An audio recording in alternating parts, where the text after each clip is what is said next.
महीपते। अर्जुन उवाच सेनयोरुभयोर्मध्ये रथं స్థాపయమేచ్యుత। అదే ఉందా అండి అందరికి? అదే ఉందండి. అదే ఉంది మేడం. Okay okay. మొదటి చరణం హృషీకేశం తథా వాక్యం. హృషీకేశం,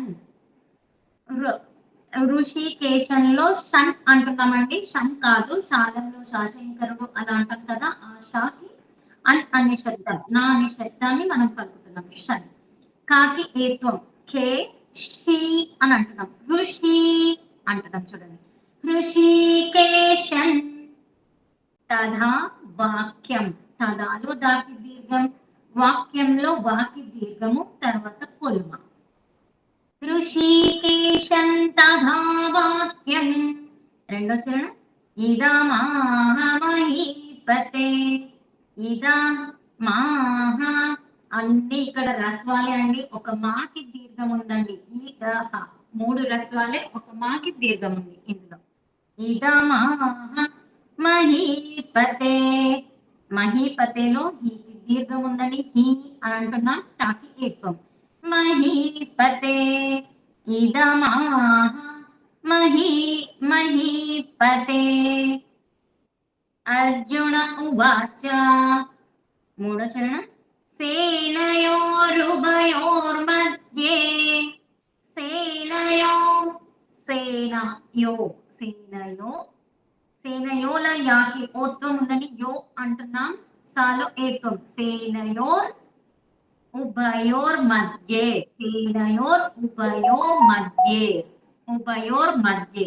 భా మహాప్రాణాక్షరం అండి, శ్వసిస్తూ పలకండి. భయో మధ్యే. మా దాకి ఏత్వంతో పాటు యావత్తు, ఆ దే అనే అక్షరం కూడా మహాప్రాణాక్షరం కాబట్టి శ్రద్ధిస్తూ పలకండి. సేనయోర్ భయోర్, సేనయోర్ భయోర్ మధ్యే. మధ్యే.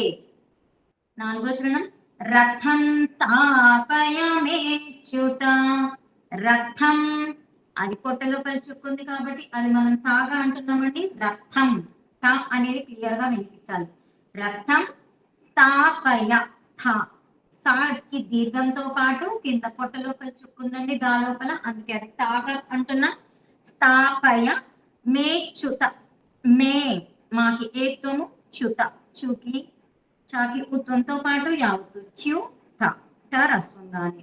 రథం స్థాపయమేచ్యుత సేనయోర్భయోర్मध्ये. రథం స్థాపయమేచ్యుత. పూర్తి శ్లోకం ఋషికేశం తదా వాక్యం ఇదమాహమహీపతే. అర్జున ఉవాచ సేనయోర్భయోర్मध्ये రథం స్థాపయమేచ్యుత. ఋషికేశం తదా వాక్యం ఇదమాహమహీపతే. అర్జున ఉవాచ సేనయోరుభయోర్मध्ये రథం స్థాపయమేచ్యుత. దీని యొక్క అర్థం ఏంటంటే,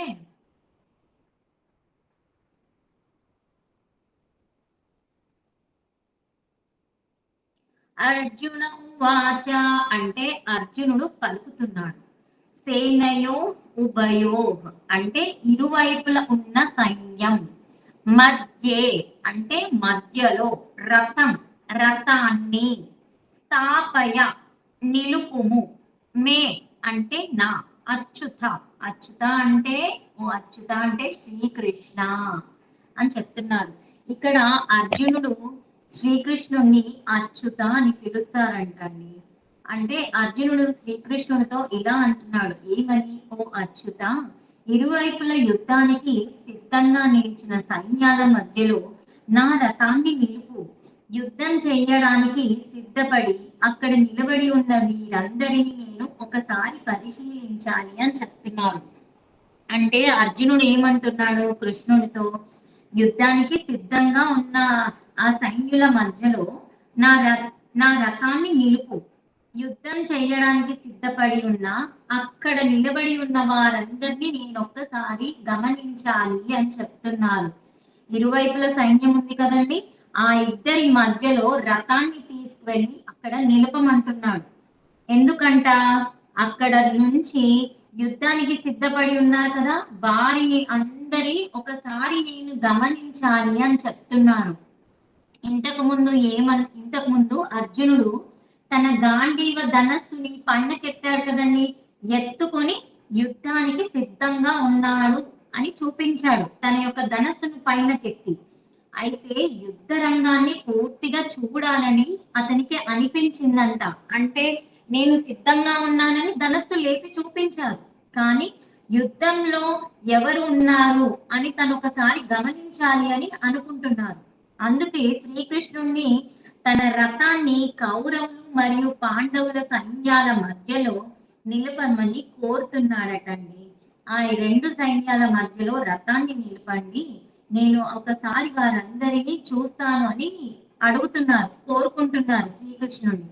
ఇక్కడ అర్జునుడు కేవలం శత్రువుల యొక్క బలాన్ని తెలుసుకోవడానికి మాత్రమే చూడటం కాదు, తనకు ఎదురుగా ఎవరెవరు యుద్ధానికి వచ్చారో తెలుసుకోవాలనే ఉద్దేశంతో వారిని పరిశీలించాలని అనుకుంటున్నారు. అంటే అర్జునుడు క్లియర్ గా చెప్తున్నాడండి, ఏమని, శత్రువులని కేవలం చూడడానికి కాదు, వారి యొక్క బలం తెలుసుకోవడానికి మాత్రమే కాదు, తనకు ఎదురుగా ఎవరెవరు యుద్ధానికి వచ్చారో అని తెలుసుకోవడానికి, ఆ ఉద్దేశాన్ని కోసమని వారిని గమనించడానికని అక్కడికి వచ్చారు. అచ్యుత అనే పదము చాలా ప్రత్యేకతమండి. ఎందుకు అంటే అర్జునుడు శ్రీకృష్ణుణ్ణి అచ్యుత అని సంబోధించాడు. అచ్యుతుడు అంటే ఎప్పటికీ తన స్వరూపం నుండి, తన ధర్మం నుండి, తన మహిమ నుండి చెందినవాడు అని చెప్తున్నారండి.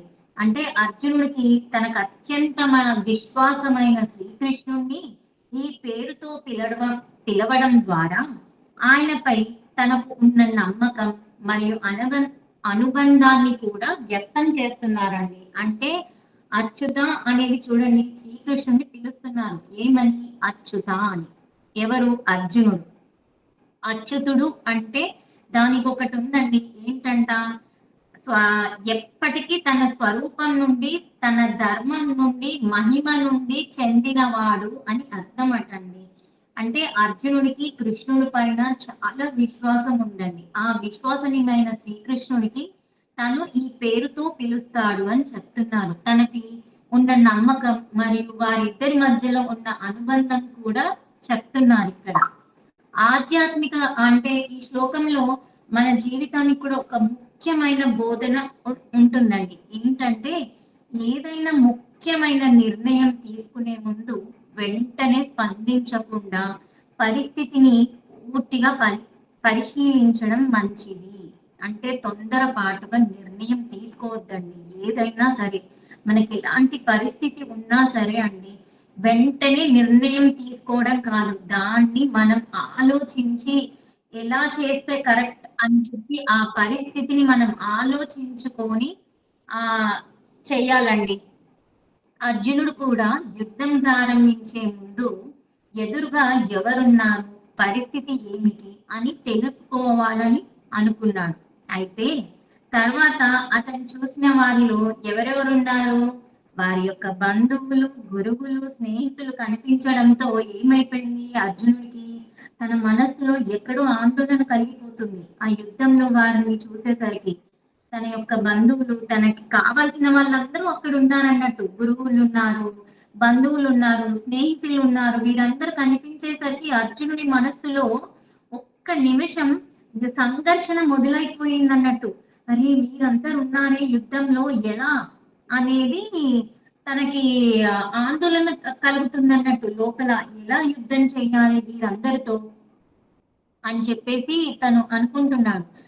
అంటే దీని యొక్క అర్థం ఏంటంటే ఈ శ్లోకంలో కృష్ణుణ్ణి కోరుతున్నాడు ఏమని, యుద్ధానికి సిద్ధమని ఇంతకు ముందు చెప్పారు ధనస్సు లేపి, కానీ ధనస్సు పైనకెత్తి చెప్పారు. కానీ ఇక్కడ ఏమంటున్నారు, యుద్ధంలో ఎవరెవరు ఉన్నారు నేను గమనించాలి వారిని ఒకసారి, రథాన్ని మన రెండు సైన్యాల మధ్యలో రథాన్ని నిలుపు, అప్పుడు నేను వారిని చూసి నేను పరిశీలిస్తాను, గ్రహిస్తాను అని చెప్తున్నారు అన్నట్టు.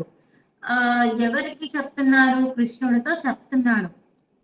అక్కడ ఒకటేసారి చూసేసరికి ఎవరు కనిపించారు అర్జునుడికి, తన యొక్క బంధువులు గురువులను చూసి మనసు ఆందోళన చెందుతుంది అని అంటున్నారు. మన నార్మల్ లైఫ్ లో మనం ఎలా అండి, ఏదైనా ఎంత కఠిన సమయం అయినా సరే అండి, తొందరపాటు నిర్ణయం మాత్రం తీసుకోవద్దండి. ఆలోచించి దాన్ని మనం ఒక నిర్ణయానికి రావాలి. పరిశీలించకుండా టక్కనే వెంటనే మనము అది చెయ్యాలి అని మాత్రం అనుకోవద్దండి. అదండి దీని యొక్క అర్థం.